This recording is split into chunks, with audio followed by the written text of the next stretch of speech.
Hey guys, so I wanted to make my second video. So I wanted to talk about corrections today, and the way dogs understand corrections, and what a correction actually is. Because the word sounds a little harsh, people think it's something bad, but it's really not. Also, I wanted to say something really cool, that I had 2 people contact me for training for deaf dogs. Which I think is really awesome because it's a whole different way of training, using sign language and signs and things like that. So I'm really excited to work with these dogs.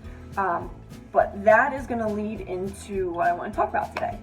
So corrections. So last video I was talking about how we as humans humanize dogs. We see them as family, we treat them as humans, which is fine. We love our dogs. We do the same thing here.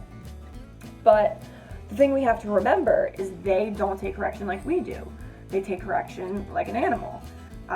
So going back to when a dog is a puppy and, they're first born, the mother picks them up and moves them around by the back of their neck. Dogs have what they call a scruff, so it's extra fur on the back of their neck. It's much thicker, so it's not like grabbing our neck. It's much thicker on their neck. So the mom picks them up with her teeth gently, moves them around, cleans them up, things like that. So that's how dogs off the start know correction, is from the back of their neck. So we, in training, want to reinforce that.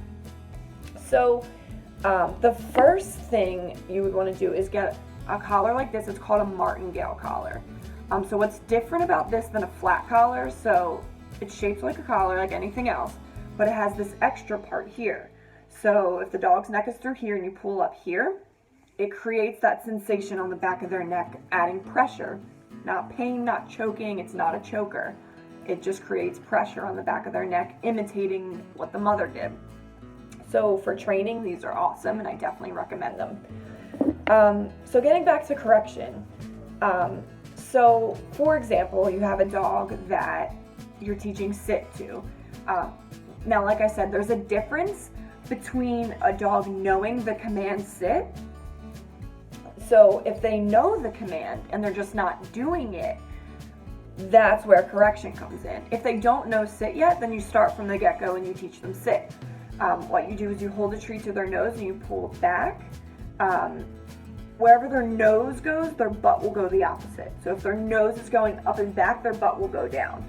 If, they're very young, or you rescued them and they have no commands and they don't know sit at all, sometimes they need a little tap on their butt just to push down.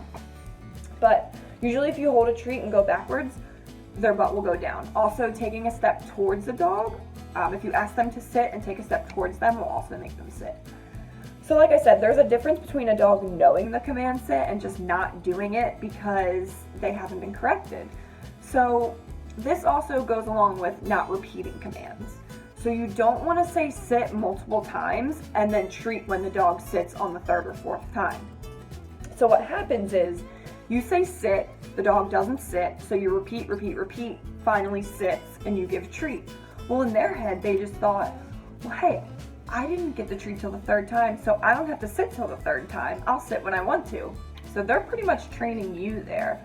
So that's when you step in and give a correction. So if your dog knows the command sit, but you notice they're not doing it when you ask them, you say sit, you have a treat. If you ask them to sit and they don't sit, and you go to give the treat and you retract it, and they sit, then they get the treat. If you say sit and they're just blankly staring at you, if you have a martingale collar, you pull up lightly on the collar, applying a little bit of pressure, pull up, they sit, they get the treat. So that's kind of how you do with corrections. So like I said, sitting, if they don't want to sit, don't repeat it multiple times and then treat when they sit. It's just, they got you trained at that point if you do that. So the same thing with laying down or staying. If they won't lay down, you pull down on the collar, applying a little bit of pressure. Hey bud, did you just wake up from your nap? Yeah? So you pull down on the collar, they go down, you treat them when they go down. So dogs, they will test you and they will see how far they can get with you. So again, if you say sit and they don't sit, first step would be take a step towards them. If you step towards them, they sit, they get the treat. If you say sit and they don't sit, and or they're going to sit and you're going to give them a treat, and then they all of a sudden go, nope, I'm not going to sit, retract the treat, they sit, you give it to them. So again, with the corrections, that's where taking the treat away comes in. That's also a correction. So there's 4 quadrants of training. There's positive punishment, negative punishment, positive reinforcement, and negative reinforcement. So the negative reinforcement would be taking the treat away and pulling up on their collar. So these are all just different types of corrections. Because again, when people think correction, they think, ripping a prong collar or, smacking the dog in the butt. All old school stuff, all not what training is about now. Training is about, what does the dog want? The dog wants the treat. How are they going to get the treat? If they sit quicker on the first time, the correction just shows them if you do it the first time, you're going to get the treat. So it's very easy for them to understand. Now going back to the dogs that are deaf, with sign language, you use hand signs. So this is sit. So if you do this, and to teach them, you pull up on the collar lightly, pushing them down, and then when they see this, they get the treat. Because anything physical will override anything verbal. So if you're correcting a dog and you're pulling up on the collar and you're talking to them the whole time, they're not listening to anything you just said. They're focused on the pressure that's around their neck. So whenever correcting a dog, you can't do anything physical and anything verbal at the same time because they won't listen to anything verbal. It's the same thing with, a dog jumping on you. You're pushing them off and saying no. Well, they didn't hear the word no. They just felt you pushing them off. So that's something you always want to focus on, is that always remember, physical will always override anything verbal you did. So that comes into play with a dog pulling on a leash. So if you're pulling back and saying no or don't pull or stop, they're not listening to anything you're saying. They're only feeling the physical sensation. That's also something that I want to cover because I get a lot of messages with leash training. Dogs' first instinct is to pull on a leash.